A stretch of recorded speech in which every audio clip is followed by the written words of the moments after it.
frente com o divo da internet. Vem lá, crete. Olá, maravilhosos! Como vocês estão? Tudo na paz? Graças a Deus. Hoje eu só estou com um cara fenomenal, maravilhoso. Ele que é, gente, Jung Shin Han, que é aprendiz de mestre, né? E o cara tem 38 anos, ele é faixa preta, entendeu? Filiado a TQFI Internacional, discípulo direto do Kiyoshi Obiratan de Souza Lima, técnico e árbitro credenciado pela FBK, Federação Paulista de Karatê, né? Ele é responsável administrativo pela União Brasil Karatê e também responsável técnico pelo projeto Educando com Karatê Do, na cidade de Mirassol e Jaci. Ele que é casado com a Ellen e pai de 3 filhos, o Leonardo, de 15 anos, o Felipe, de 6 anos e o Miguel, de 3 anos. Hoje eu estou com ele, que é um cara maravilhoso, que eu conheço há anos, um querido, né? Um cara assim, humilde, com um nível muito elevado. Ele ama o que ele faz. E eu tenho certeza absoluta que ele vai agregar muito hoje neste podcast, que vai ser de zilhões. O nome dele é André e o sobrenome é Lopes. Que prazer imenso ter você aqui, viu, cara? Eu que agradeço, Sandrinho, pelo convite, pelo carinho, né? É uma grande oportunidade para mim estar aqui, poder bater esse papo com você e trazer algumas informações, algumas curiosidades sobre o Karatê aqui em Mirassol. Você realmente tem uma história muito bonita, muito linda. Eu queria saber um pouco mais, né? Como o Karatê, André, entrou na sua vida? O Karatê entrou na minha vida na época da escola, né? Fui um aluno bem rebelde. E o projeto que o professor Ubiratan tinha iniciado em Mirassol aqui em 1997, naquele 1997, 98, ali um pouquinho antes dos anos 2000, era uma alternativa que as escolas, né, muitos pais na época encontravam para poder disciplinar os seus filhos, né? O Karatê, ele traz muita disciplina.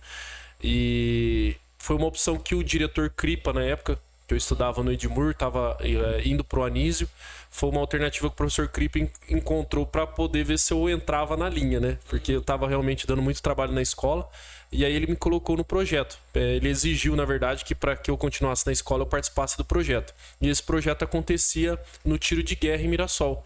Chamava Projeto Cidadão do Futuro, que era mantido pela prefeitura. Nome lindo, aliás, né? Eu não lembro na época quem que era o prefeito, né?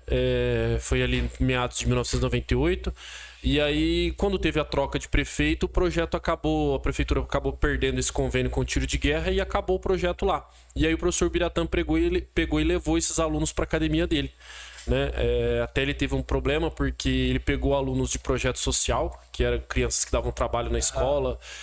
Naquela época a gente tinha bastante aluno do Anísio, do Edmur, das escolas públicas de Mirassol.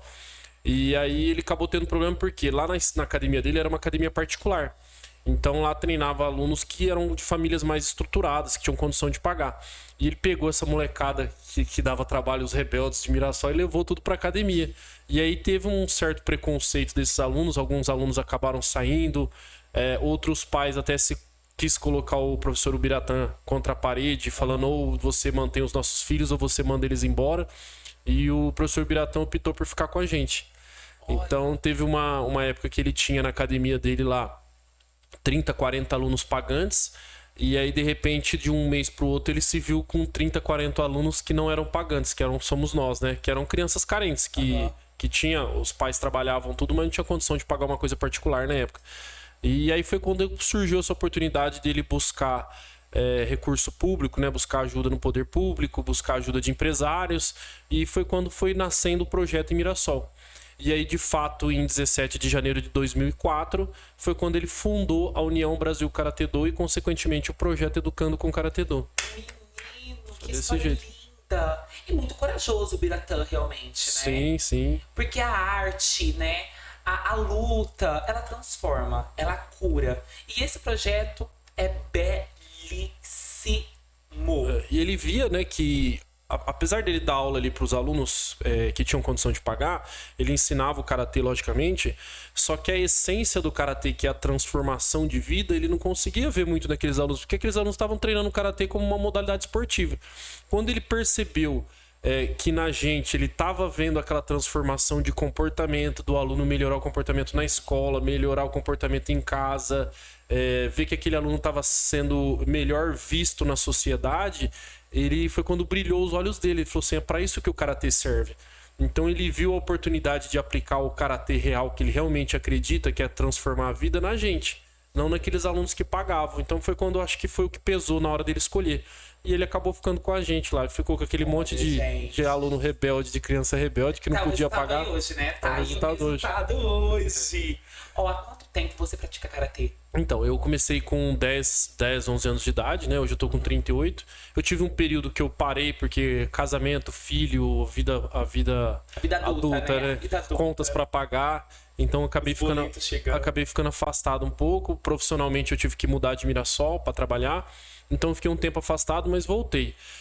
Eu praticamente faz uns 20, 25 anos que eu treino karatê. Que legal. Mas assim, você dá aula de karatê hoje em dia, né? Dou aula. Você só vive disso ou não? Só vivo do karatê. Só do karatê? Só do karatê. Nós temos dentro do projeto dentro do projeto Educando com Karatê Do, nós temos 5 programas socioeducativos que o Kyoshi Biratã também criou, que é o Natureza Sinal Verde, o Anjos do Karatê, o Música e Harmonia, Karatecas de Ouro e o Mestres do Karatê.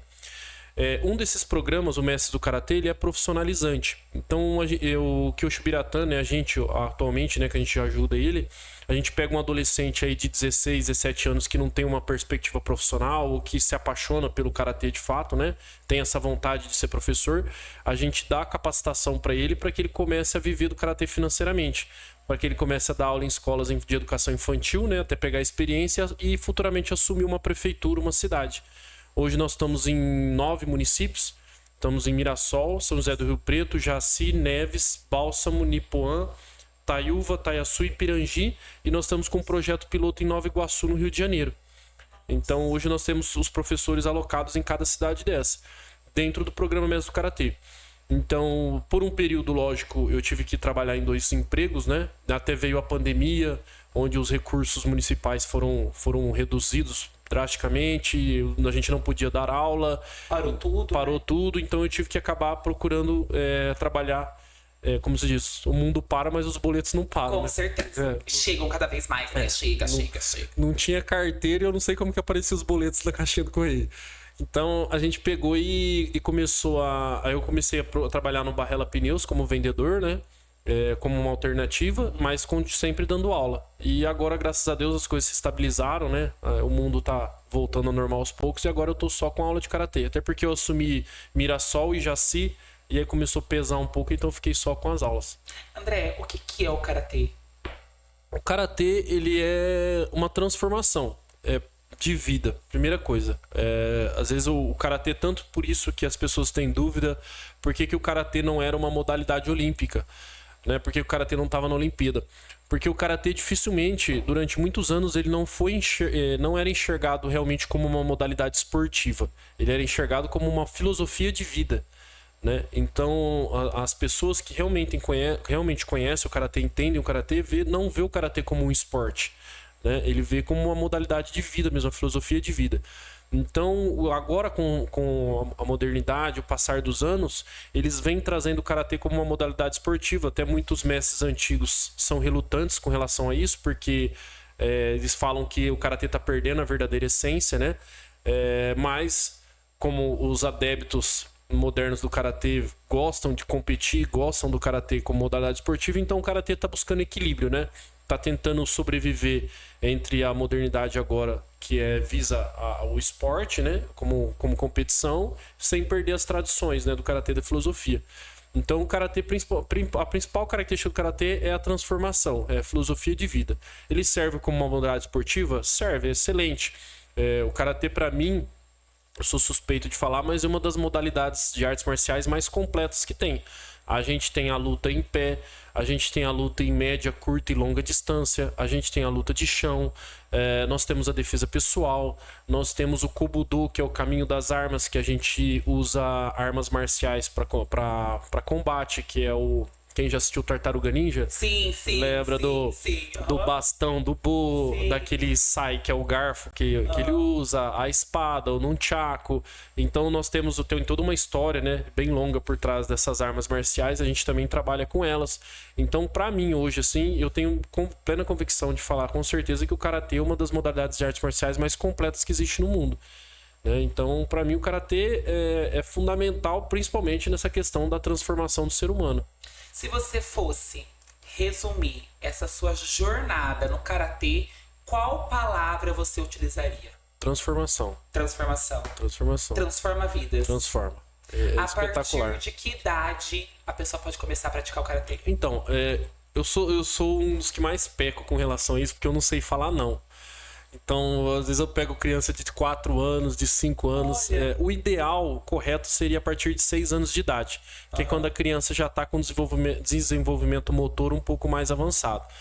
A criança de 4, 5 anos, ela ainda está no mundo muito lúdico, né? Então, é difícil você prender a atenção dessa criança por mais de 1 hora.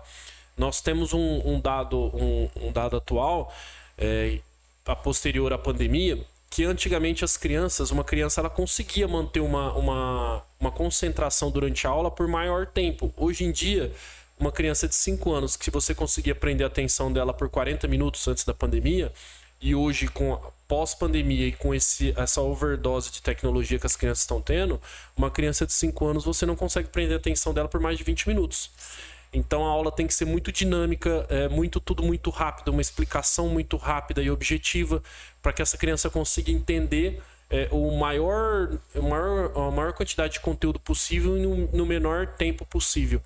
Então a gente tem que se adaptar com relação a isso. Eu acredito que muitos professores hoje da rede pública ou da rede de ensino estão tendo que se adaptar a isso. Então a dinâmica hoje está muito difícil para poder prender a atenção desse aluno.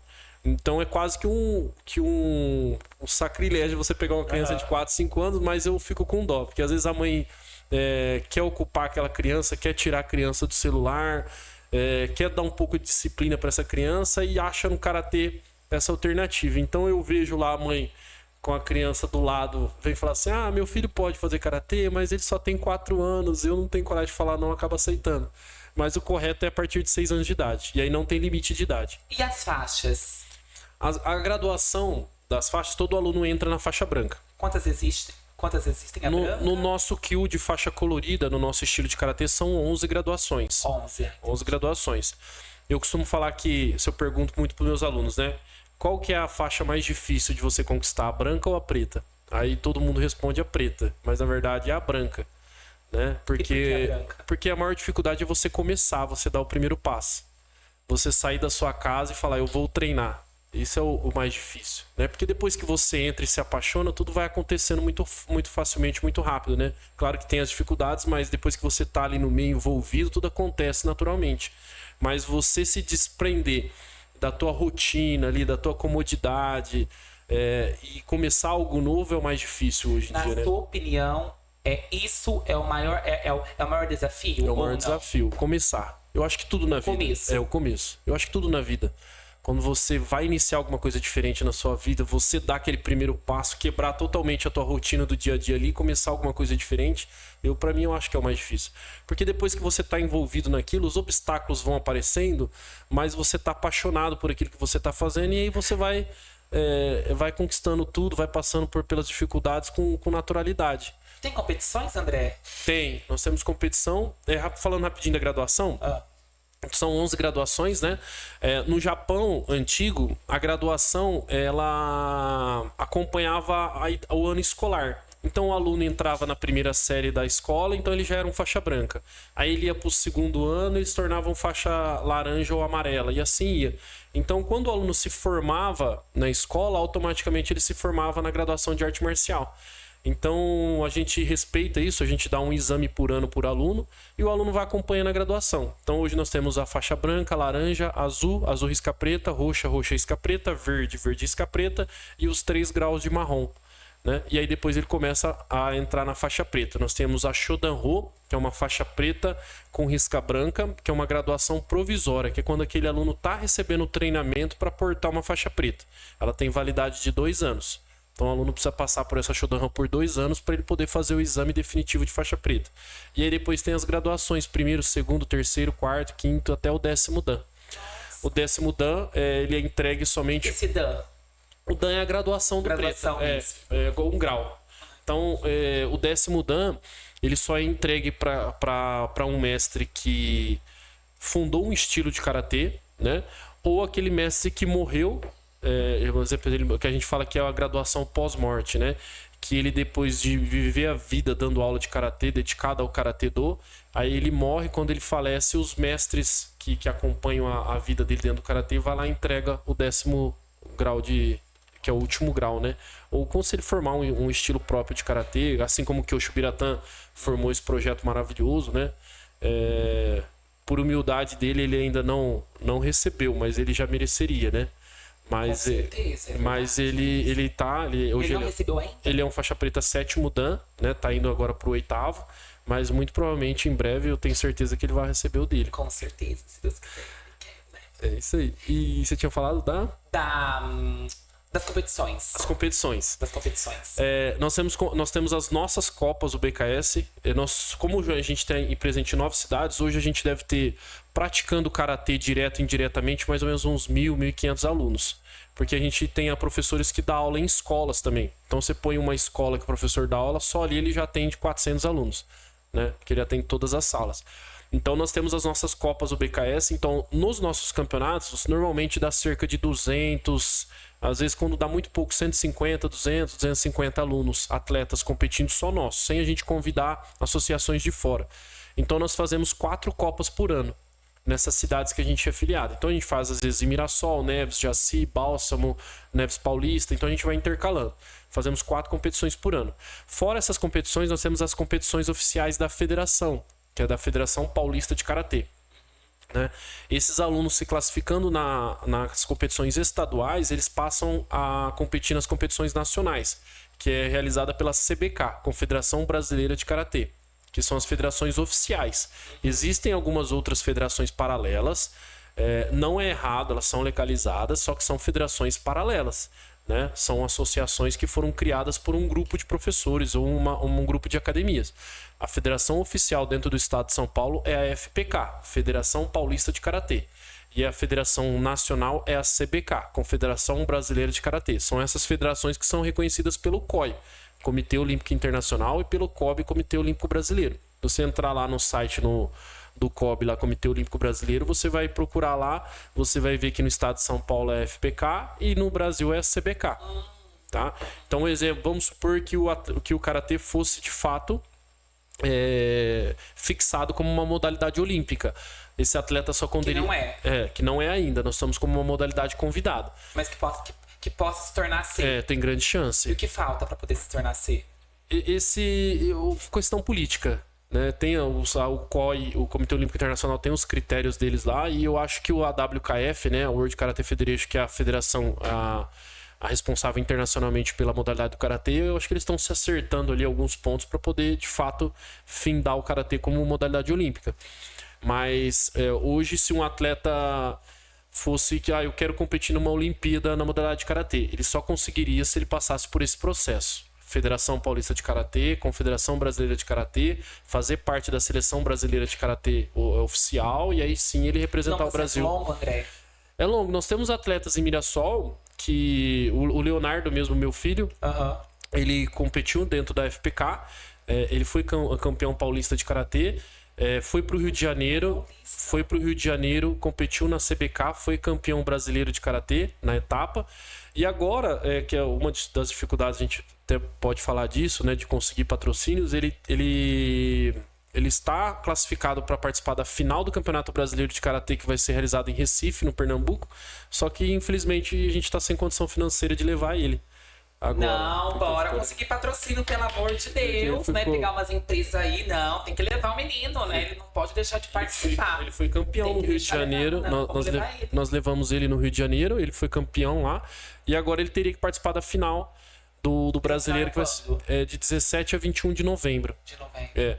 Nós temos a final do Master e do Sênior, que vai ser um pouco mais perto, vai ser em Brasília. Vai ser de 4 a 8 de dezembro. Porque como dá muito atletas do Brasil inteiro, então eles dividiram.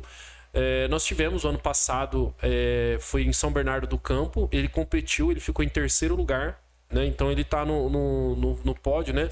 Hoje nós temos o Juan, que é um aluno nosso de Neves Paulista, que também foi campeão na etapa, foi vice-campeão na etapa do Brasileiro.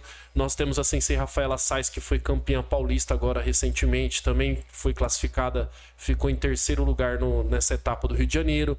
Nós temos a Mariana Cantolina, nós temos cerca aí de 8, 9 atletas mirassolenses aqui da região que estão classificados dentro da Confederação Brasileira de Karatê, competindo com atletas que tem uma estrutura de nutricionista, de patrocínio. A gente vai lá hoje, que nem nós fomos, competir contra a seleção do Rio de Janeiro.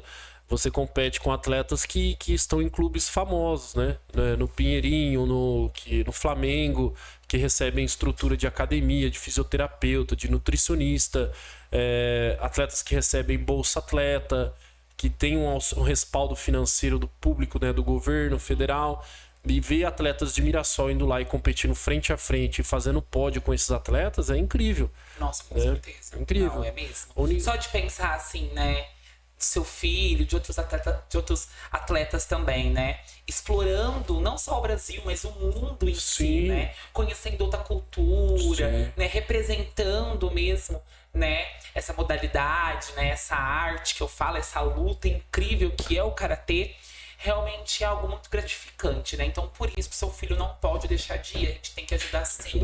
E estender a mão, né, para esse atleta aí maravilhoso, né? O nosso Kyoshi Biratã, ele já levou alunos de Mirassol aqui para competir nos Estados Unidos, na Espanha. Que legal. Já levou pro Havaí. Que bacana. Tudo através do karatê, fora as competições nacionais, né? André, duas coisas. Vamos lá. Eu posso usar como mestre. No caso, eu sou aluno, você é meu mestre. Shihan, isso, né? Shihan. Isso. Shihan. Você é meu Shihan. E eu falto com respeito com você. O que acontece? Dificilmente acontece. Mas e se acontecer? Um exemplo, nosso dojo lá, o aluno, a gente costuma falar que a gente tem um filtro natural.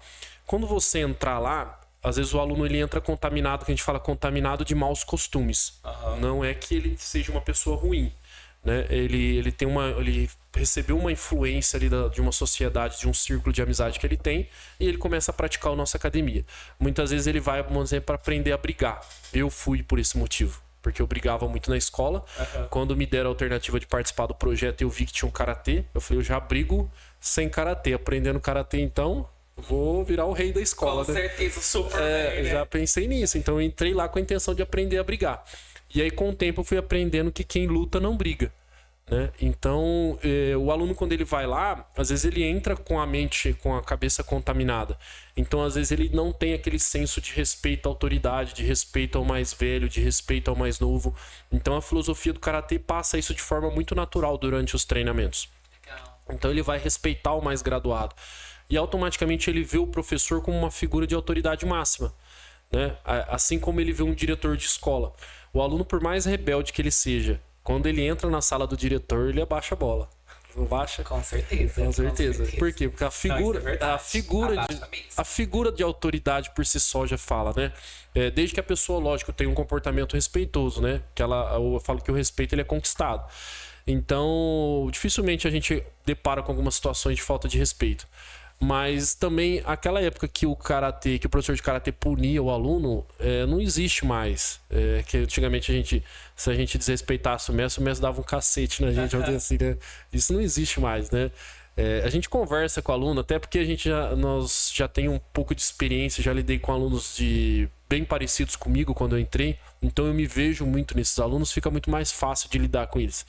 Então, às vezes, aquela rebeldia, aquela revolta, né, diz muito mais sobre o aluno do que sobre a gente. Sim. Então, às vezes, o professor não pode tomar para si, esse aluno não gosta de mim, esse aluno está com raiva de mim, esse aluno está me desrespeitando. Na verdade, esse aluno está reagindo a alguma coisa que está ali dentro dele.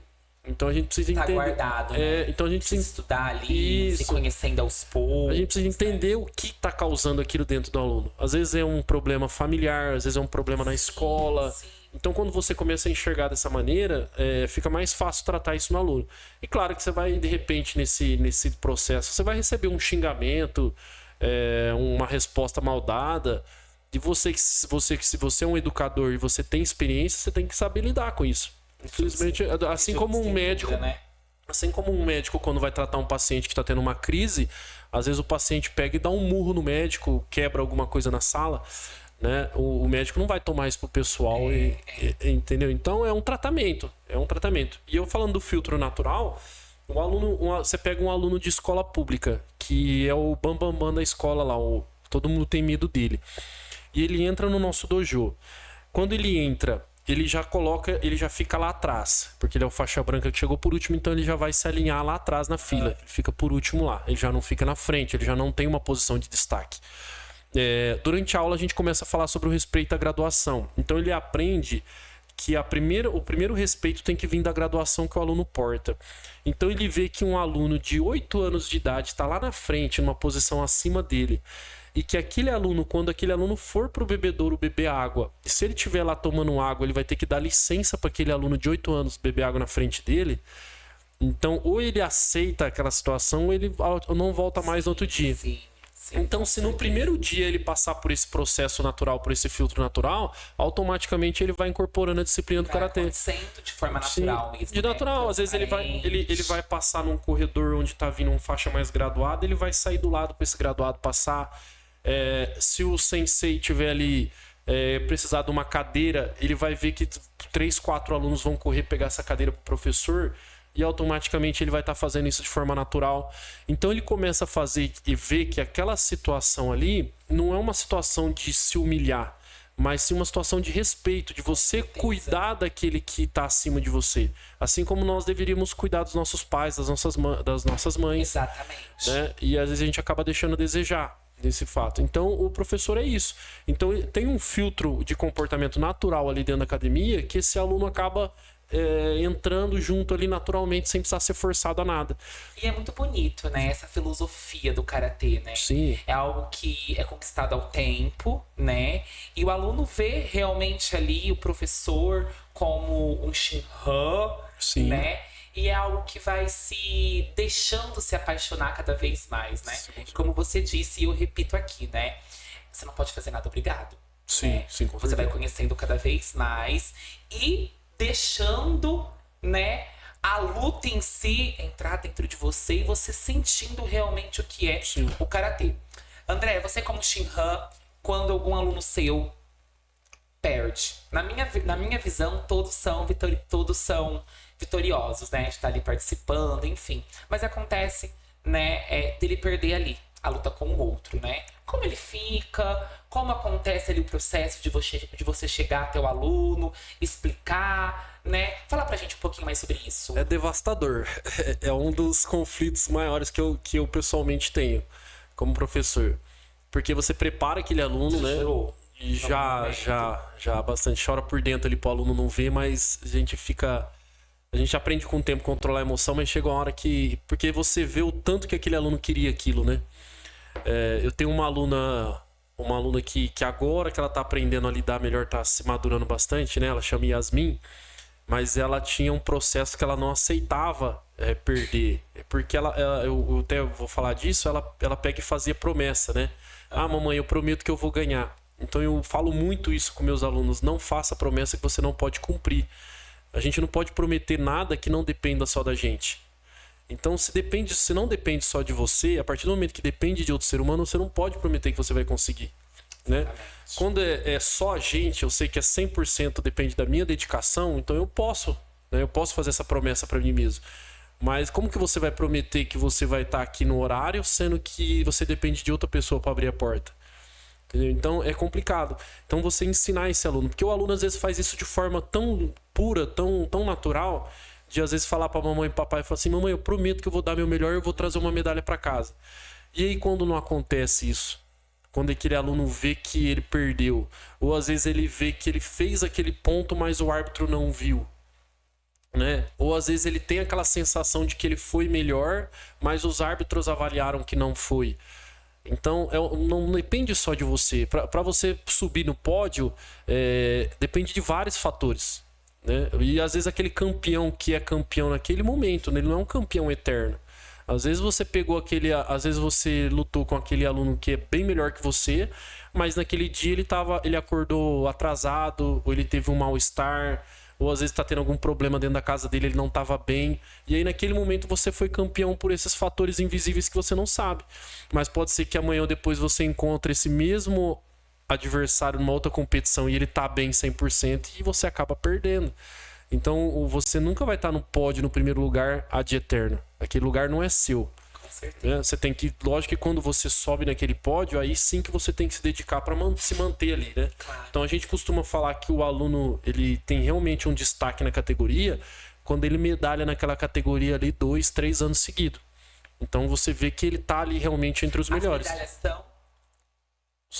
As medalhas são bronze, prata. Ouro, prata e bronze. Entendi. São primeiro, segundo e terceiro lugar. Algumas competições medalham 2 terceiros lugares. E aí uma coisa, para poder deixar bem claro, uma coisa é a competição. Que a competição é você com mais um atleta, certo? Sim. E a faixa, como funciona a mudança? O exame de faixa de graduação. Que aí que depende também de outro ser humano, no caso. Que é, na verdade, uma avaliação técnica que você passa por uma banca examinadora. Então, hoje a União Brasil ela tem um Shihankai. Mas não é um só te avaliando? É mais do que um? É mais que um. Nós temos um Shihankai, então tem os Shihans que sentam ali na banca. Interessante, muito que senta ali na banca examinadora. E aí a gente pede a matéria técnica de acordo com aquela graduação. Então, dentro daquilo que o aluno apresentar, a gente vai avaliar se foi satisfatório ou não, né? Acontece de reprovar? Acontece, né? Uma criança dificilmente reprova. Por que dificilmente reprova? Porque quando o sensei, o professor, leva aquele aluno para o exame de faixa, ele já tem a responsabilidade de levar um aluno que está preparado. Então, dificilmente um sensei vai levar aquele aluno que não está preparado. Porque a gente nem visa a questão financeira. É mais a questão humana mesmo, né? Então, a gente prepara aquele aluno para o exame de graduação, né? Claro que depende dele, né? Se dedicar, se esforçar para aprender a matéria. E também, se chegar próximo do exame e o professor ver que ele não está pronto, o professor vai sentar com ele e conversar. Falar, vamos deixar para o próximo, porque ainda falta muita coisa para corrigir. Sim. Entendeu? Para que a gente não queime aquele aluno, não leve ele para o exame de graduação e ele acabe reprovando. Né? É diferente um exame de faixa preta. O exame de faixa preta, a responsabilidade do treinamento é do aluno. O aluno já tem maturidade para isso, né? É claro que ele vai ter um professor acompanhando ele, né? Mas a responsabilidade do treinamento, de correr atrás do treinamento, é do aluno, é diferente de uma criança. E aí cada faixa é um tempo de preparação. Um tempo de preparação, tem a carência. Assim, são iguais, são diferentes? Alterna, vai aumentando. Tipo 1 ano, 2 anos, 6 então, meses? Minha graduação baixa 6 meses, aí depois aumenta para 1 ano, aí aumenta para 2 anos e assim vai. Mas normalmente uma faixa colorida, o tempo é 12 meses, 1 ano. Por isso que o exame é sempre em dezembro. E André, para poder manter o projeto vivo, o município ajuda, não ajuda? Como funciona? Então, Mirassol, não estou fazendo nenhuma crítica, tá? Todas as cidades que eu falei que nós somos 9 cidades, nós temos convênio com a prefeitura. Mirassol, por questões políticas, ainda a gente não conseguiu firmar essa parceria. Então, o projeto em Mirassol ele é mantido pelos pais de aluno e pelo setor privado. Hoje a gente tem um patrocínio muito legal com a Sanesol. A Sanesol encabeçou o projeto, né? E hoje a grande parte das despesas que a gente tem ali, a Sanesol que mantém através de um patrocínio. Nós temos uma organização totalmente documentada, então a gente tem documentação, respaldo para poder receber recurso de ICMS, auxílio atleta, imposto de renda. Então a gente tem documentação para receber captar todos esses recursos. Então hoje nós temos pra você ter uma ideia, hoje a gente é documentado igual o Instituto Ayrton Senna. A gente tem essa documentação, a gente é uma OSC, uma organização da sociedade civil. Então hoje a Sanesol mantém boa parte das despesas desse projeto e o complemento é através da contribuição de pais de aluno, de familiares e empresários da nossa cidade, né? Mas os outros municípios é mantido pela prefeitura municipal. A gente teve um tempo que a prefeitura de Mirassol mantinha um projeto, mas ainda teve uma troca de governo. A gente espera um dia que que a prefeitura enxergue a importância desse projeto na cidade e venha nos apoiar, né? Com certeza, que é um projeto que merece muito apoio e reconhecimento. Merece muito apoio. Né? As pessoas, se você tiver a oportunidade, né, de ir lá conhecer o projeto... eu quero um dia, posso? Lógico, pode ir lá treinar com a gente. Se você vê a aula, vê como funciona, se você vê o ambiente... Eu treino de leve, assim, é tranquilo. A gente não, o aluno ele vai treinar de acordo com aquela condição. Claro que a gente sabe até onde aquele aluno pode chegar, então a gente tem que fazer com que ele atinja o seu máximo, né? Então tem aquele aluno que a gente força um pouco mais, tem aquele aluno que a gente deixa mais à vontade, tem aquele aluno que às vezes ele tem um problema de obesidade, tem aquele aluno que ele é um pouco mais com a idade mais avançada. Então o aluno vai treinar de acordo com a limitação dele. Não vou pegar um aluno lá, um senhor de 60 anos e ficar forçando ele a acompanhar um aluno de 15. Tem uma aposentadoria no caso, assim? Porque eu perguntei isso, né? Tipo, se eu tiver 80 anos, né? E quiser continuar participando do karatê, eu posso. A limitação física. Hoje até para competir. Às vezes chega uma certa idade que o aluno ele não tem mais saúde física para poder fazer uma atividade física, né? Um esporte, uma arte marcial. Às vezes por causa do joelho, às vezes por uma cirurgia que venha fazer alguma coisa. Mas você tendo condição, saúde física para poder praticar, até se você tiver alguma limitação física, mas que o karatê ajude você na recuperação, você pode estar fazendo. Né? Dentro daquilo. Eu tenho alunos hoje de 60, 70 anos de idade que treinam com a gente. Nossa, que legal. Entendeu? Na última competição que a gente foi em Santana de Parnaíba, perto de São Paulo, bem pertinho de São Paulo. E foi a equipe Master. Então, inclusive, eu competi. Foi alguns alunos de 30 anos, de 35, de 40. Foi o Adarley de 50 e poucos anos. Competiu. Foi o Gilbrand de Jaci também, que tem 30 e poucos anos. Aí vocês locam o ônibus? Como funciona? Como era São Paulo, teoricamente é um pouco perto, fica barata a viagem, a gente foi cada um, juntou um carro, umas caronas e fomos de carro. Mas a maioria a gente loca van, às vezes vai atrás de recursos para ônibus e tal. Só quando as competições são longe, que nem no caso de Recife, que infelizmente ou fora do Brasil, né? Aí é só avião, então infelizmente fica muito caro para levar. A gente às vezes não consegue levar todo mundo. Mas sempre que a gente pode, a gente dá um jeito. A gente corre atrás de patrocínio, vende rifa, vê o que dá pra fazer. Aguenta aí, André. A gente já continua com essa entrevista de zilhões. Antes disso, eu quero muito mesmo agradecer a Opção Net. Opção Net, ó. Gente, é um provedor de internet babadeiro bafônico de milhões. E em breve vem novidades por aí. Então, por isso, eu te digo, eu falo e repito. Siga a Opção Net, né? No Instagram, @OpçãoNet. E também não deixe de acompanhar meus stories, que em breve eu vou soltar uma novidade extraordinária, que eu tenho certeza absoluta que você vai ajudar o blogger de vocês, né? É uma internet muito veloz, de onde você quer assistir série, filme sem travar, eu te indico a Opção Net. E claro, não posso deixar de falar do supermercado Bruno Bond, né?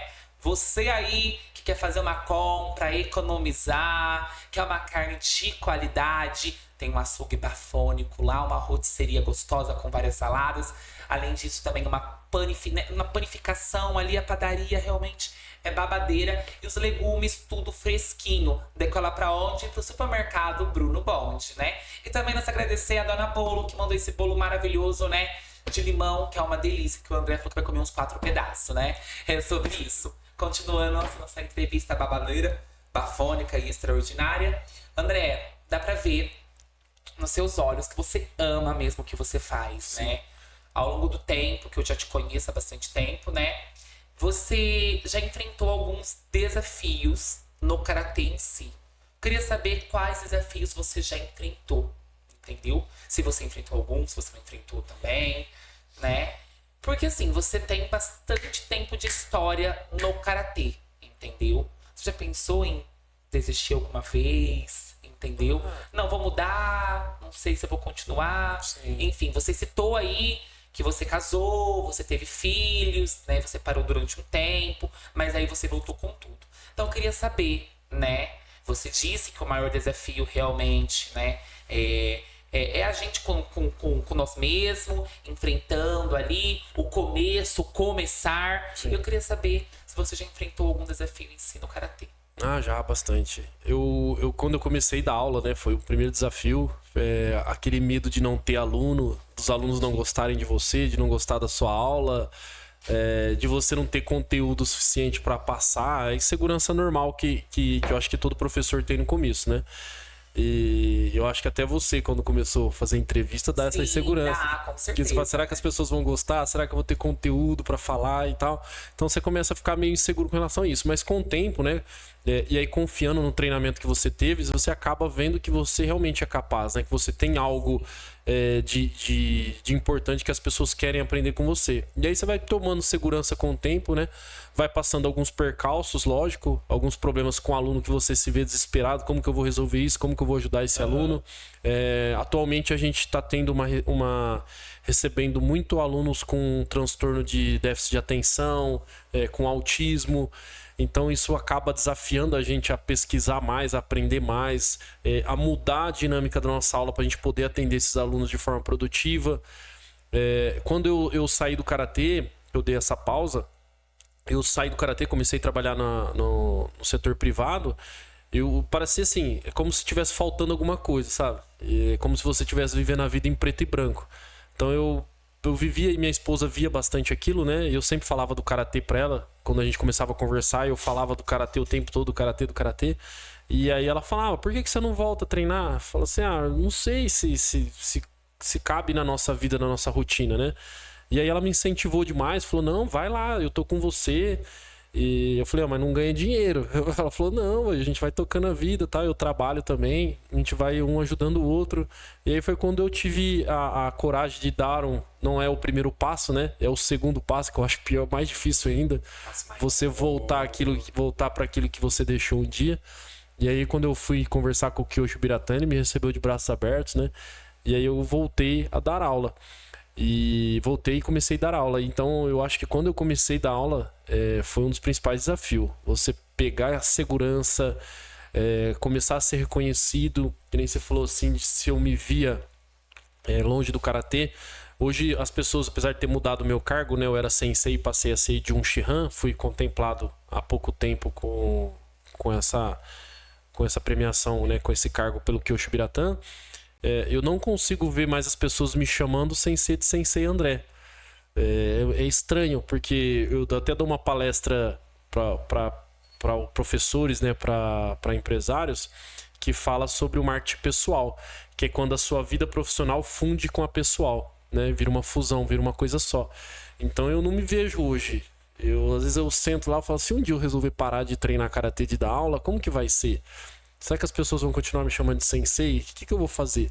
Porque até quando eu fui trabalhar na loja de pneu, eu era um professor de karatê que vendia pneu. Eu não era um vendedor de pneu que dava aula de karatê.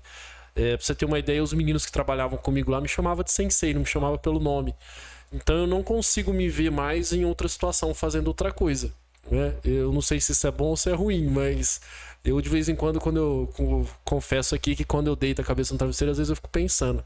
Eu falo, será que um dia eu eu vou conseguir, se precisar, vou conseguir fazer outra coisa? Mas eu prefiro não pensar nisso. Porque realmente você ama, né? Você é apaixonado por aquilo que você faz, né? E como eu disse, e repito mais uma vez, né? O karatê, ele transforma, né? É algo que é muito gratificante. Você vê a transformação, a felicidade, aquela pessoa que não tinha mais um sentido de vida, né? Que estava deprimida ou até mesmo solitária. E começar a criar um vínculo de amizade, começar realmente a enxergar o mundo de outra forma. Então o karatê, ele proporciona isso. Uma família alternativa. Algo muito gratificante, né?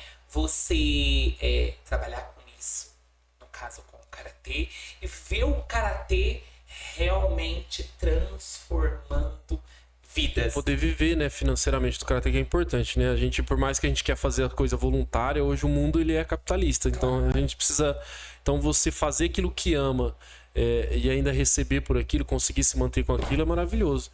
Eu estava falando, o karatê é como se for lá, a gente é como se fosse uma família alternativa. Então às vezes a gente recebe aluno que tem problema familiar em casa, seja por causa da sua opção sexual, ou seja orientação sexual, ou seja por causa de algum problema familiar, ou porque a mãe separou do pai, não se dá bem com a família, às vezes alguém da família usa droga. Então tem várias situações que a gente recebe ali. Então o aluno, quando ele vê... Porque primeiro, a gente estava falando da orientação sexual, às vezes acha que a arte marcial é um esporte preconceituoso. E não é, né? E não é. E não é. Hoje mudou muito. Talvez antigamente era. Tá incluindo mais, André. Tá. Antigamente, posso estar errado, mas minha visão não incluía tanto, não, né? Não incluía. E não é... E hoje, de um tempo pra cá, tá incluindo Sim, mais, não é né? errado falar. A arte marcial, em várias modalidades, ela era muito preconceituosa. Era uma coisa que falava Mas assim... na tua visão, você acha que muda? Vamos supor, né? Igual...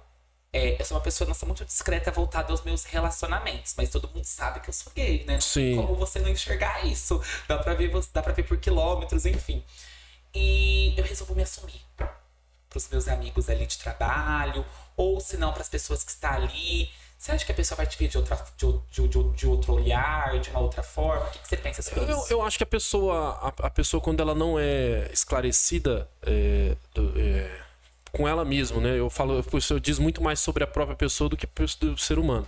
Quando a pessoa não é esclarecida dela mesma, ela não é 100% convicta daquilo que ela pensa, da sua opinião própria, ela acaba sendo... A gente fala assim que a pessoa que tem a cabeça vazia é como se fosse um terreno baldio. Qualquer um passa e joga um lixo, alguma coisa. Pode jogar uma coisa boa, mas pode jogar um lixo. Então ela é contaminada pelo que a sociedade massificamente pensa. E a nossa sociedade, infelizmente, ela é preconceituosa. Por isso que a maioria das pessoas são, de fato. A arte marcial, hoje em dia, ela é muito receptiva com relação a isso. Nós temos alunos lá, tem aluno que é gay, tem aluno que... A gente tem da comunidade LGBTQIA+, lá, vários alunos. Que é trans, que é lésbica. Sim, de tudo. Tem professora nossa que é gay, né?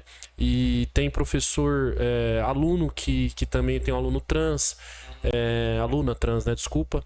Então, tem assim, a gente recebe esses alunos porque o aluno, às vezes, ele que tá chegando, ele chega muito mais receoso do que a gente que tá recebendo, porque pra gente é natural. Pra mim é um aluno ou uma aluna como qualquer outra. Olha que legal. Então, pra mim é indiferente. Eu coloco ela pra treinar junto com os outros normal, eu trato ela da maneira que ela gosta de ser chamada, que ele gosta de ser chamado, abraço do mesmo jeito, converso. Às vezes ele tá com um problema na família que ele não sabe, ele ou ela não sabe como conversar com o pai ou com a família. Às vezes a gente, da maneira que a gente pode, a gente orienta. Por isso o karatê é inclusão. Sim, Ele inclui. Entendeu? E ainda falta muito. Você vê que às vezes na hora de falar alguns termos a gente acaba se embananando, porque eu ainda tô num processo de aprendizado. Mas igual, né, André? Eu te conhecendo no pessoal agora, eu não enxergo maldade em você. Sim. Né? Igual no karatê em si. André do céu, é um bate-papo que eu estou asmando. Eu estou, tipo assim, apaixonada. Então que eu vou lá fazer uma aula. Vai lá. Entendeu? E eu não enxergo maldade em você. Sim. Pelo contrário, né? Eu vejo um coração muito limpo, uma pessoa muito honesta, uma pessoa muito dedicada, que tem um futuro lindo pela frente. E eu já jogo pra você essa pergunta. Mas antes de eu jogar e concluindo o meu pensamento, tem muitas coisas que a gente não sabe. Então Sim. falta informação. Como eu, tipo assim, não sei de muitas coisas do karatê em si, como você também não sabe de muitas coisas da comunidade, né? Sim. Então por isso que realmente falta mais conhecimento. Mais informação. Né? E é uma obrigação nossa aprender. Exatamente. Eu acho que a gente... Buscar o conhecimento, né, André? A gente tem que buscar conhecimento, aprender, até para poder ajudar essas pessoas que estão chegando com a gente. Claro. Assim como pode ser uma pessoa lá que tá com problema com a esposa, às vezes em casa. passando algum problema em casa. Uma dificuldade financeira. Sim, e às vezes a pessoa ali, ela não quer que você resolva o problema dela. Às vezes ela só quer conversar. Desabafar. Só quer desabafar. Exatamente. E às vezes uma coisa que a maneira com que você enxerga aquilo que ela tá te contando, como você tendo uma visão de fora, você consegue ter uma visão mais neutra da situação. E às vezes uma opinião, uma coisa que você fala acaba ajudando essa pessoa. Então eu acho que a arte marcial, até por isso que o kimono é branco, né? Por causa dessa democracia que deveria existir desde sempre, mas a gente confessa que teve muito preconceito durante muitos anos, né, para trás.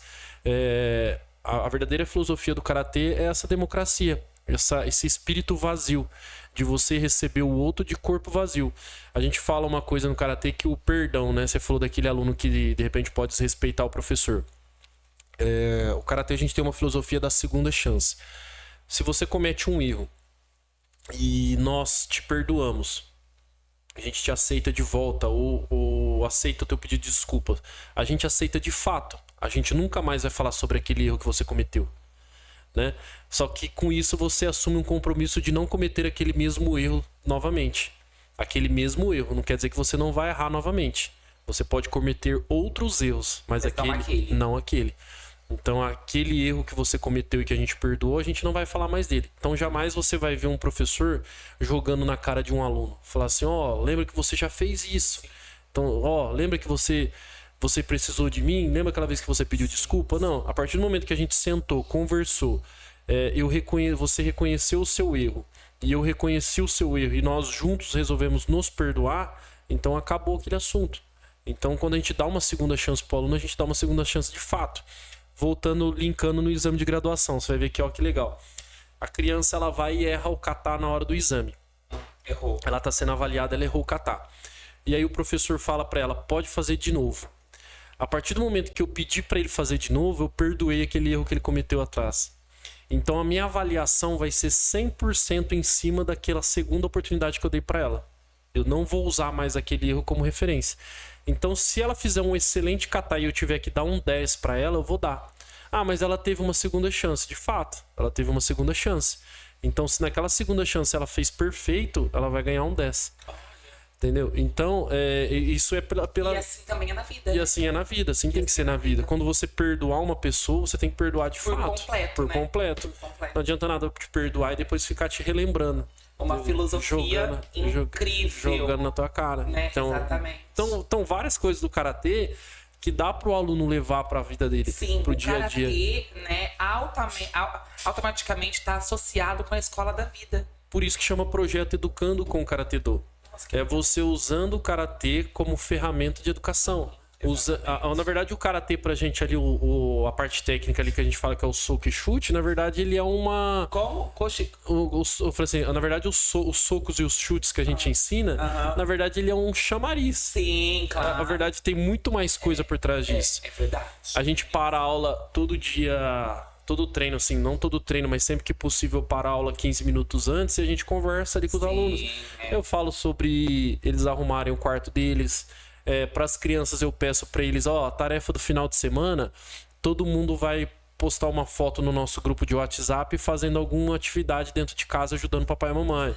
Nossa, WhatsApp. Aí as crianças mandam foto estendendo roupa no varal, lavando louça, ajudando o papai a lavar o carro, lavando a garagem, dando banho no cachorro.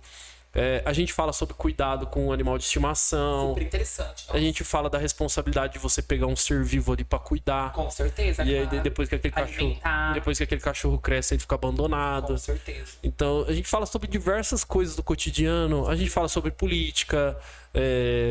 Às vezes sai umas divergências ali. Alguma coisa ali que é normal. Às vezes a gente discute ali, mas você vê que é uma discussão saudável. E aí você vê aquele aluno contrapondo a opinião dele mesmo com o professor, e aquilo é maravilhoso.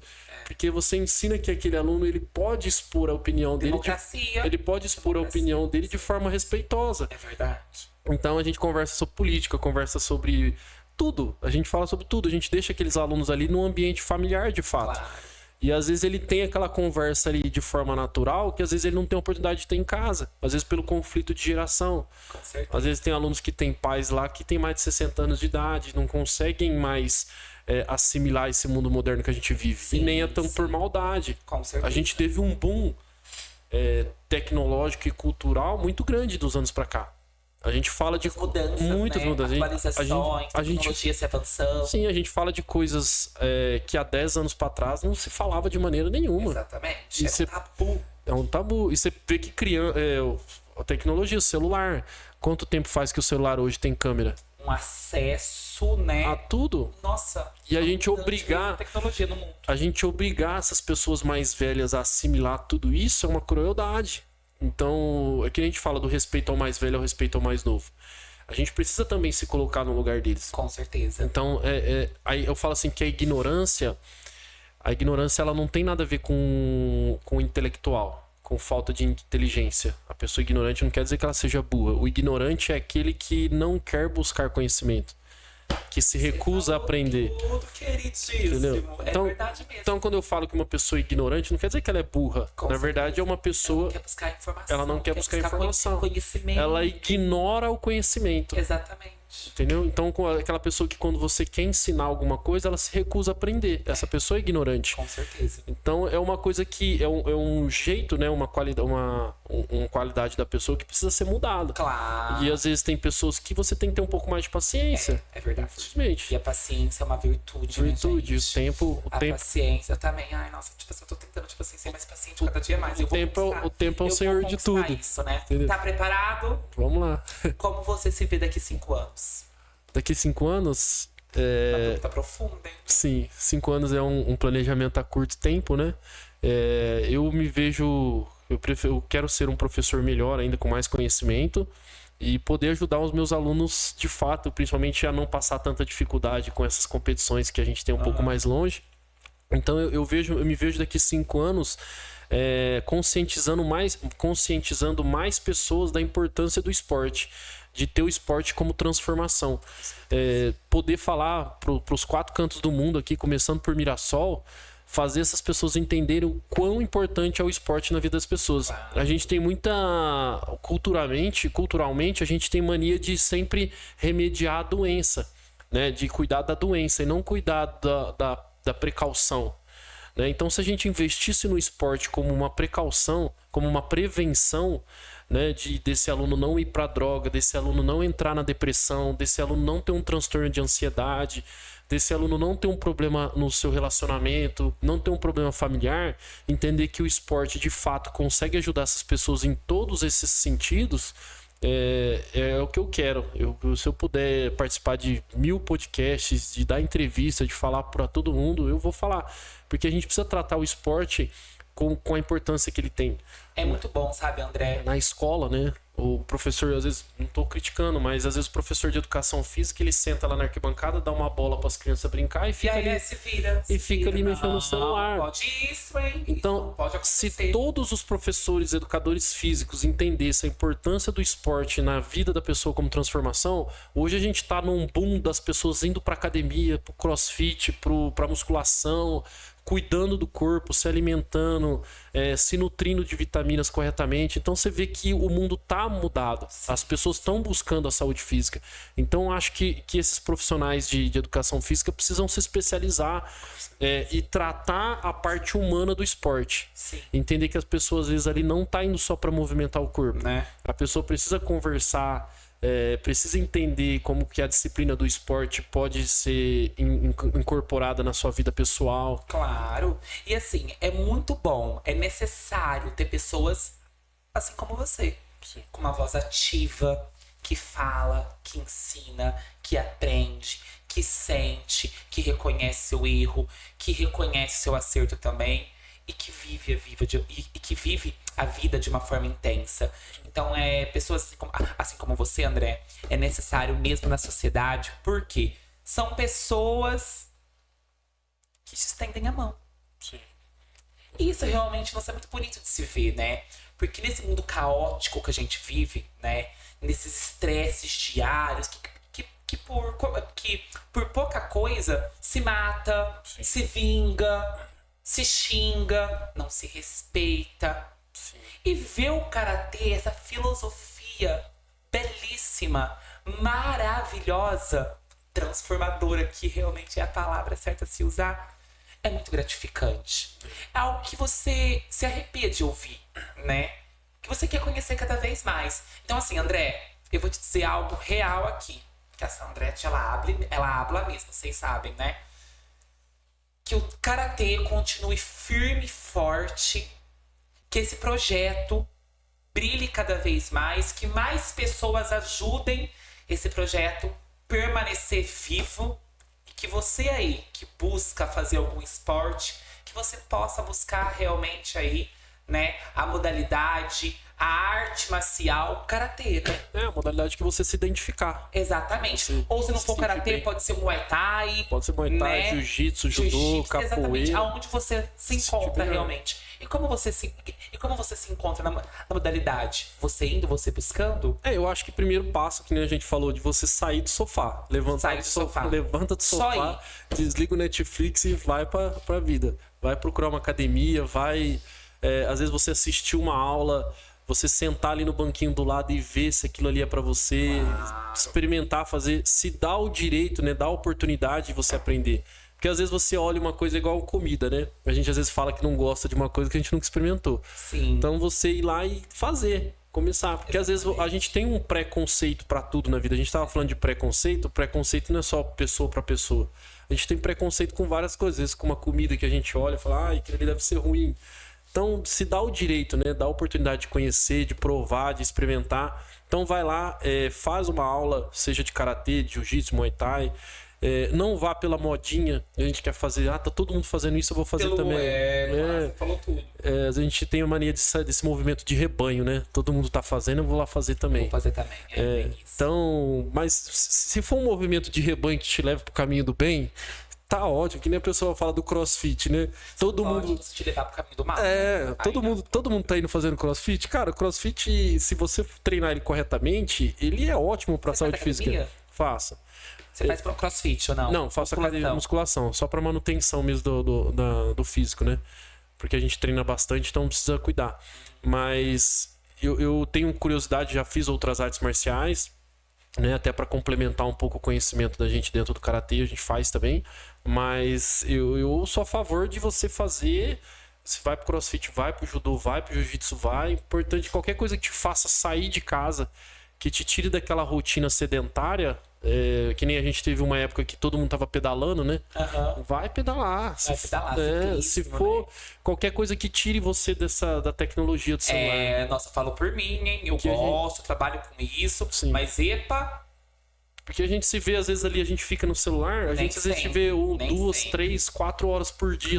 Nossa, perde horas assim, ó. Entendeu? E é legal, e é bacana, e é saudável. Então, às vezes as pessoas postam, né? A pessoa usa.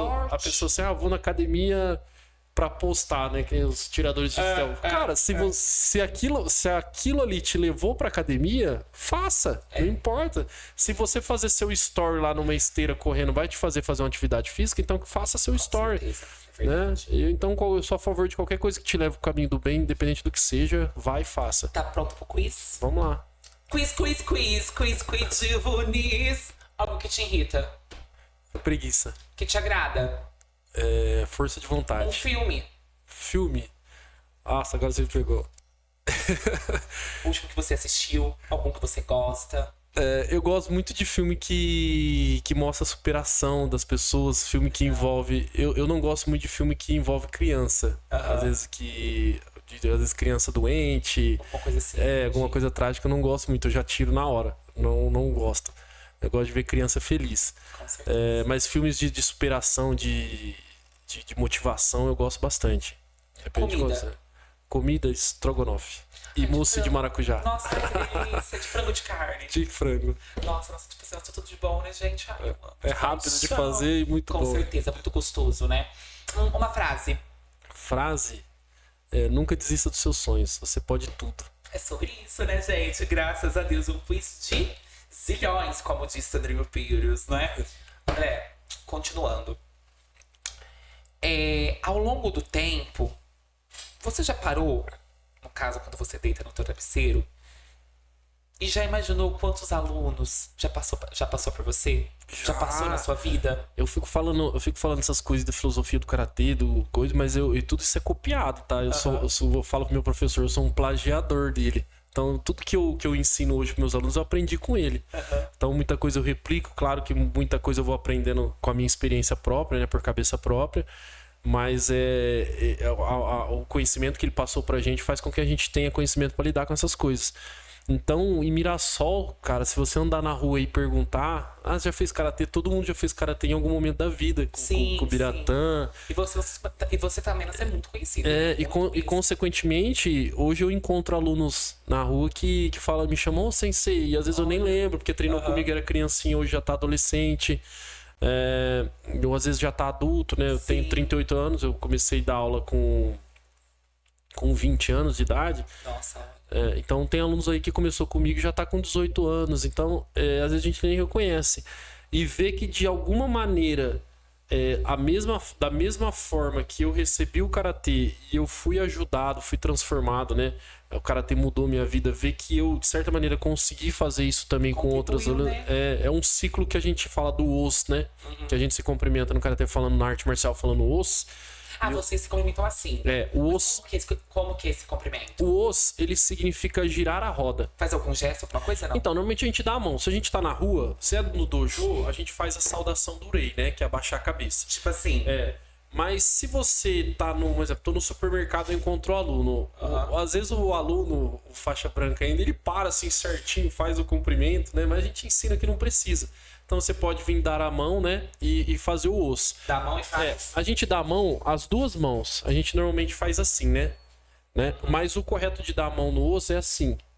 Então a gente faz aqui o símbolo, se você desenhar, a gente faz o número 8 aqui, que é o número do infinito. Então aquilo que tem de bom no meu coração passa pra você, passa pelo seu coração e retorna pra mim. Então faz o 8, que é o símbolo do infinito. Então a gente faz o os. O significa girar a roda. Então girar a roda no sentido de como? Se eu te trato com respeito, você me trata com respeito. É uma via de mão dupla. Via de mão dupla. Se eu te trato com educação, se eu te dou aquilo que eu tenho de bom, eu vou receber o que você tem de bom. Você falou, passa por aqui, que passa por ali, que volta por aqui. Que faz o número 8, né? Sim, que é o do infinito. Olha. Por isso que dá as duas mãos. Então o osso significa isso, girar a roda. Então hoje eu tô fazendo aquilo que o meu professor fez por mim. Aí hoje eu tenho meus alunos que eu formei faixa preta, que um dia eles vão estar fazendo pro outro aquilo que eu fiz. Então ele vai receber aquele aluno... Interessantíssimo. Ele vai receber aquele aluno... Por exemplo, eu tenho um aluno que ele é LGBT, que é mais. Aí ele chega na minha academia buscando ter uma família, um ambiente saudável, que ele possa ser respeitado e tudo mais. Então os alunos veem a maneira com que eu recebi ele, com certeza quando eles tiverem os alunos dele, ele vai receber da mesma maneira. Aquele aluno vai entender... que ele pode ser aceito por outras pessoas que não tem maldade naquele ambiente. Então ele vai, provavelmente aquele aluno um dia, se for professor, ele vai conseguir construir um ambiente saudável também para os alunos dele. Sim. E assim vai. Assim como antigamente aquele professor que batia no aluno, provavelmente aquele aluno que... Ou com reguada, ou de castigo. Aquele aluno que batia, que apanhava, se ele virou professor, automaticamente ele vai bater no aluno dele e assim vai. Então, assim. ou você gira um ciclo bom ou um ciclo ruim. Sim. Então a gente procura ali girar esse ciclo bom. E André, teve algum aluno que te marcou de uma forma abraçaladora? Tenho minha primeira aluna, né? Ela Conta tá pra comigo. gente como foi. Ela tá comigo até hoje. Hoje? Até hoje. Tá quantos aninhos já ela? Ela tá com 21. Olha. Ela tinha 11 anos, se eu não estiver enganado. Se ela tiver, a dela me corrige. Como que ela chama? Mariana. Mariana, um beijo, Mari. Eu tenho vários hoje. Se eu falar os outros, vão ficar com ciúme. Mas é que ela é a primeira aluna, né? Então, quando eu recebi ela tava passando com muitos problemas pessoais, né? E aí eu vi que de certa maneira eu consegui ajudar ela. E ela me fala isso, né? Até hoje. Contribuir no futuro, Sim, né? ela me fala hoje, até hoje, o tanto que o karatê ajudou ela. Hoje mesmo eu tava conversando com ela, ela falou assim: nossa, sensei, eu não sei como que eu estaria se eu não tivesse encontrado o karatê naquele momento, porque eu tava sozinha, porque ela tava tendo problema com a mãe, com o pai, com a mãe, com a família, né, um problema familiar. E aí ela encontrou no karatê ali naquele momento uma válvula de escape, né? Ela encontrou, às vezes, aquilo que eu falei, aquela conversa que ela não conseguia ter dentro de casa. Você né? identifica o karatê como uma terapia também? Sim, com certeza. Como eu falei pra você, por isso que o karatê não era visto como uma modalidade 100% esportiva. Era visto como uma filosofia de vida, né? E a filosofia, ela trata o ser humano por um todo, né? Corpo, mente e espírito. Né? Então é o equilíbrio. Jamais você vai lá fazer o karatê e vai achar que o karatê vai se limitar somente à atividade física. Não vai.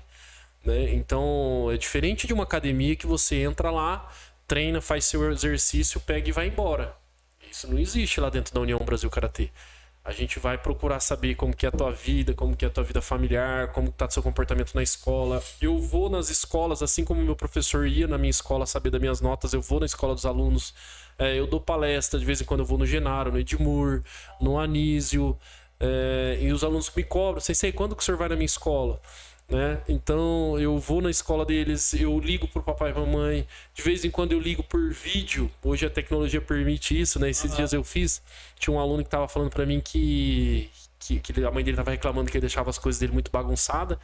E um dia domingo eu tava lá à toa, eu falei, vou ligar para. Aí liguei pro pai dele, né? Eu falei, posso ligar por vídeo? Você vai lá no quarto do Henrique e filma o quarto dele pra eu ver o jeito que tá? Vai de surpresa, não quero que fale pra ele. Não, pô, liguei por vídeo, o pai dele foi lá. E aí, de fato, as coisas dele estavam tudo organizadas, os brinquedos estavam arrumados. Falou, ele melhorou. Aí o pai dele falou, professor, por incrível que pareça, para aquela vez que o senhor conversou com ele, ele vai brincar com algum brinquedo, ele pega e guarda. Então... Isso, tipo assim, fica na mente da criança, né? Fica, porque às vezes... também na mente do adulto. Por isso que eu concordo super mesmo com respeito absoluto, né? E às vezes uma Como pessoa... você falou do diretor, né? Às vezes uma pessoa de fora, às vezes a gente tem esse conflito... Exatamente. É o André ali, deixa eu respeitar o cara também. É um conflito natural que a gente... É o mestre ali, tá ali, a pessoa tem, né? A gente tem um conflito natural com o pai e com a mãe, que é uma coisa assim... que você, às vezes, o teu pai e tua mãe fala, você não entende, mas vê uma pessoa de fora fala e você... Isso, eu já se ligo, né? Por isso que eu acho que a educação tem que ser compartilhada. É claro que a obrigação de educar é do pai e da mãe, se ninguém tá falando isso. Mas você ter a figura do professor ali como ajudante, de fato, nessa educação, na construção desse ser humano, eu acho que é fantástico. Então, às vezes, o pai e a mãe chegam pra mim e falam assim, isso aí, ó... a Maria não tá querendo fazer a tarefa muito, ela vai faz de qualquer jeito, a gente já conversou com ela, o senhor poderia tocar nesse assunto lá? Vamos lá, vamos falar. Né? Às vezes, se for um assunto mais simples, eu chamo o aluno no tete-a-tete diretamente. Se for uma coisa um pouco mais complicada, que vai mexer com a intimidade do aluno, eu já falo com todo mundo de uma forma genérica. Não falo com ele diretamente. Então eu paro uma hora o treino 15 minutos antes e começo a falar com a turma toda um assunto que é para aquele aluno. Ele sabe que é para ele. Mas eu não tô dando nome, não tô falando com nada. Então eu não tô expondo já ele. serve, né? Tipo, a carapuça serviu. Não tô expondo ele diretamente. Então, que nem uma mãe veio e falou assim, a Jaci lá, uma mãe de aluno veio e falou assim, o fulano... Meu filho, ele tá muito tempo no celular e ele fica com a avó. E aí, quando a avó vai tomar o celular dele pra fazer a tarefa, ele aperta o braço da avó, fica nervoso, não sei o quê. Então, eu já pensei assim, se eu chamar ele pra conversar diretamente, aquilo ali vai soar como se eu tivesse dado uma bronca nele, até por causa da minha figura de autoridade. O aluno já tem um pouco de medo, naturalmente. Então, se eu falar com ele diretamente, eu e ele sozinho, talvez vai criar um efeito negativo. Então, durante a aula, eu parei a aula um pouco mais cedo e comecei a falar sobre o respeito ao mais velho, o respeito ao mais novo, a necessidade de você ter equilíbrio, que você não pode... tudo que é demais faz mal. Até um remédio, quando você toma, se você tomar a dosagem errada, ele faz mal. Aquilo que era pra fazer bem faz mal. Se você usar o celular em excesso... Sim, vai fazer mal. Vai fazer mal. E aí você começa a tocar no assunto e aí você já vê no olho do aluno que ele tá recebendo aquela informação. Exatamente. Ele serviu pra mim, né? Ele já começa a entender, já se vê naquela situação. E aí quando você vê no olho do aluno que ele tá recebendo aquela informação, aí você começa a colocar pitadas de coisas dele, que é só ele. Se a vovó vem tomar o teu celular, você jamais pode apertar o braço da vovó. Aí ele já começa a falar assim, porra, você tá falando pra mim. E aí já começa, pronto, aquela informação que você passou de forma genérica é muito mais impactante. A mesma coisa que uma pessoa pode estar ouvindo aqui, ouvindo o nosso podcast, e às vezes a gente pode estar falando algum assunto aqui que serve pra ela. Que talvez... É algo que vai agregar, por isso que você veio aqui. Que talvez se uma pessoa for falar com ela diretamente, ela vai falar, não, o que você tem a ver? Por que você está se metendo na minha vida? Entendeu? Então, às vezes a gente tem muito mais facilidade em aceitar uma informação quando ela não é direcionada especificamente pra gente. Por isso que a gente gosta muito daqueles vídeos de autoajuda. Sim. Às vezes um amigo teu vem falar assim, Sandrinha, esse teu jeito teu, você tem que mudar. Você assim, aí você vai, na hora você vai criar um bloqueio. Você vai falar, pô, por que você tá se metendo na minha vida? né? Eu sou do jeito que eu sou e pronto, acabou. Vou nascer assim, vou morrer assim, Gabriela. Sim, é bem isso, né? É bem isso. E às vezes a gente assiste um vídeo de autoajuda, um vídeo de motivacional, e aquilo ali impacta a gente e fala assim, nossa, eu sou desse jeito, realmente eu preciso mudar. Isso, é bem isso mesmo, é bem Então isso assim mesmo. tem que ser. Eu acho que tudo às vezes todo remédio, por mais amargo que seja, às vezes a gente precisa tomar, às vezes você mistura ele num suco e você toma. Topa, né? Naturalmente, desce mais suave. Natural, né? Natural. Gente, tá chegando ao fim o podcast de hoje. Né? Não queria acabar. Se fosse por mim, a gente ficava mais 2, 3, 4, 5, 6, 8, 10 horas conversando. Uma conversa muito produtiva, muito necessária, muito importante. Você trouxe pro podcast muitas informações sobre o karatê, né? E eu queria te perguntar algo antes da gente concluir. Quem é André? Eu poderia te perguntar isso no começo, mas o porquê eu estou te perguntando no final? Porque eu vejo você como uma pessoa múltipla, é pai, é uma pessoa que realmente gosta daquilo que faz, enfim. Eu queria te perguntar isso, quem é André? Ó, eu sou uma pessoa que me cobro muito, porque ainda cometo muitos erros. Gostaria de cometer bem menos. Mas eu às vezes eu tenho uma coisa assim. Me esforço muito mesmo para ser uma boa pessoa. Para ser um bom pai, para ser um bom marido, para ser um bom professor, para ser um bom aluno, né? Que eu ainda sou um aluno, tenho meu professor vivo. Então eu gostaria de errar muito menos. Então eu me esforço bastante, me policio bastante. Quando eu cometo algum erro, faço alguma coisa errada, eu me envergonho bastante, eu me cobro demais. Então eu sou assim, eu preciso, eu tenho essa necessidade de me cobrar de ser bom, de ser uma boa pessoa. Apesar de estar indo em construção, não quer dizer que eu seja uma pessoa magnífica, maravilhosa. Eu sou um ser humano que cometo erros como todo mundo. Mas eu tenho isso comigo, é o meu objetivo. É ser um bom pai, ser para meus filhos um pai melhor do que o meu foi para mim, não cometer os mesmos erros que ele cometeu. Até eu acho que quando a gente vê alguma coisa errada, a gente tem por obrigação de tomar aquilo como um aprendizado, né? Se a gente não aprende com os erros dos outros, a gente aprende na própria carne, né? Então eu vejo a maneira como minha mãe me criou, não tecendo nenhuma crítica, né? Mas eu procuro enxergar os erros que eles cometeram na minha criação e não cometer esses mesmos erros com meus filhos. Eu vejo o relacionamento do meu pai com a minha mãe e aí eu procuro tirar aquilo de bom e colocar no meu relacionamento e também não deixar que aquilo que eu vi de errado entrar no meu relacionamento. Eu vejo a maneira com que eu tratava os meus professores, às vezes com muito desdenho. Não entendi a importância que eles tinham na minha vida. Eu acho que a gente vai encontrar professores ao longo da vida em várias situações. Seja o seu patrão, seja uma pessoa mais velha da sua família, seja um professor de um cursinho, e você entender a importância que aquela pessoa tem na tua vida, na construção daquilo que você quer, do seu sonho. Então, por isso que eu trato meu professor assim, cara. Eu sou puxa-saco. Você vai perguntar, não tenho vergonha de falar. Eu ligo pra ele, pergunto se ele tá bem, eu mando mensagem de bom dia. Se ele chega num lugar, eu busco água pra ele.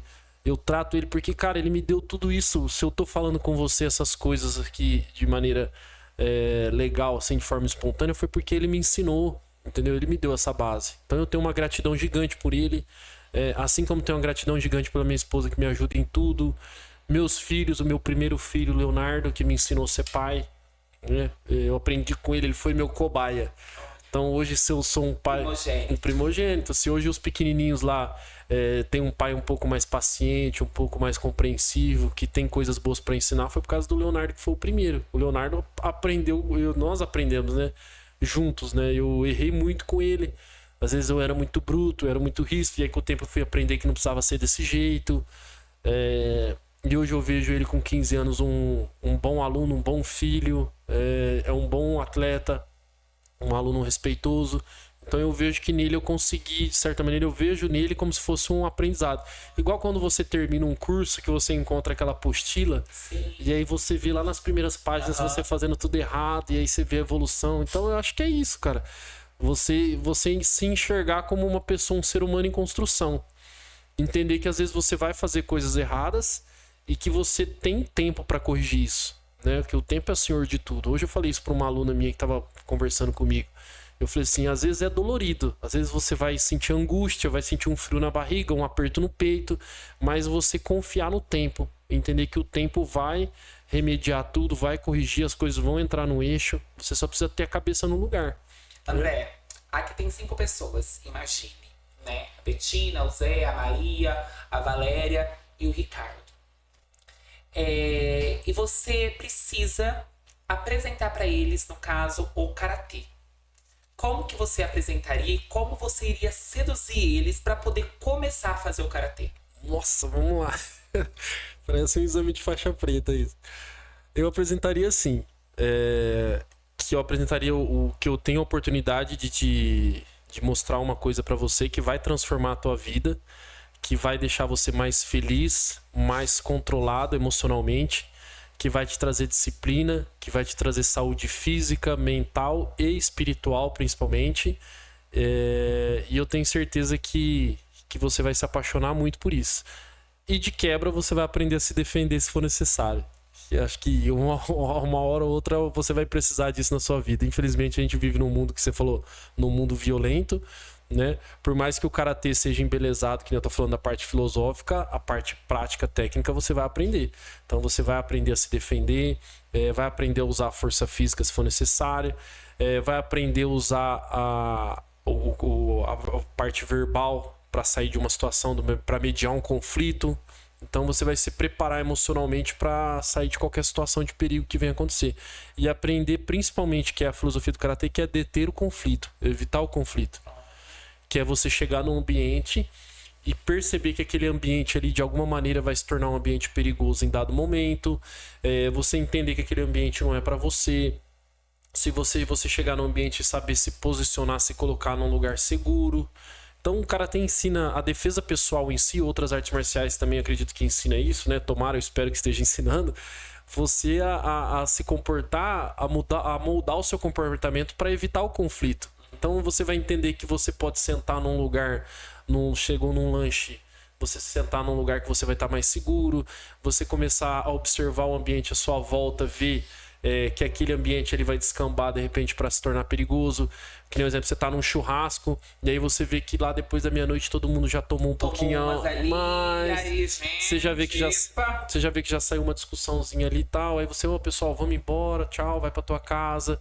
Então você ter esse equilíbrio e saber identificar essas coisas é uma das coisas que a arte marcial traz pra você. Feeling, né? Feeling, você ter esse zanshin que a gente fala, que é o olhar vigilante. Com certeza, ser vigilante, prudente, ter prudência, né? Prudência. André, te agradecer hoje, né, por você ter aceito o convite. Foi uma honra estar com o Salomão das artes marciais aqui. Uma pessoa que eu admiro muito, que eu se fosse no Raul Gil tiraria o chapéu, com certeza. Uma pessoa que nasceu para poder agregar. Então, parabéns pela pessoa que você vem se tornando cada dia mais uma pessoa melhor. Isso é nítido. Que você continue sendo esse marido, esse pai, esse churrão, né? Essa pessoa que está aí para realmente levar, né, o amor, a empatia. Então eu te agradeço por tudo, tá bom? Eu agradeço o convite de coração mesmo. Obrigado, te admiro demais. Eu acho que você é uma das figuras mais icônicas que tem em Mirassol. Eu falei assim, senti falta de você agora como vereador, né? Na vereança. Ainda não, quem sabe um dia. Falei, cadê? Porque olhando a lista lá, falei, cadê o Sandrinho que não tá aqui ainda? Mas tenho certeza que você é uma pessoa que queria representar muitos de forma maravilhosa. Uma pessoa que hoje você é uma autoridade na nossa cidade. Você fala, através da sua fala, você leva a personalidade de muitas pessoas com você. Então eu acredito que você é um influenciador de fato, na verdadeiro significado da palavra. Você influencia pessoas de maneira positiva. Sempre admirava você quando você passava vendendo meus brigadeiros, minhas trufas. Eu falo, cara, como que pode uma pessoa ser tão motivada assim desse jeito, né? Então era uma admiração muito boa que eu tinha por você e tem cada vez mais. Eu agradeço o convite. É um prazer assim, brilhando, né? E você aí, gente, não deixa de seguir o União Brasil Karatê Do, é o projeto Educando com Karatê Do, é um projeto que está há mais de 20 anos em Mirassol. Se você quiser treinar com a gente, se dá a oportunidade de conhecer. A gente fica ali próximo da rodoviária, ao lado ali da Academia Glamour. E o meu Instagram é @sensei_André Lopes. Gratuito? Gratuito. Hoje o nosso projeto, quem mantém, como eu disse, né? Em Mirassol, quem mantém o projeto são os familiares. Então a gente tem uma contribuição, alguns pais que contribuem. Mas se você conhecer alguma criança que não tem condição financeira de pagar, uma criança que está tendo problema na escola, algum sobrinho, parente seu, se você quiser indicar, leva lá. Eu tenho certeza que só vai agregar de forma positiva. Com certeza, né? E como disse Sandrinho Pires, Jornal Sandrinho nasceu para você, para o povão. Não deixe de engajar aqui em curtir, comentar e compartilhar. E claro, seguir, né, esse projeto maravilhoso que vale muito a pena. E você aí, faça karatê, entendeu? Cuide de você, faça a sua academia, coma bem e principalmente permita viver a felicidade. Beijinho, beijinho e até o próximo. Tchau, tchau, gente!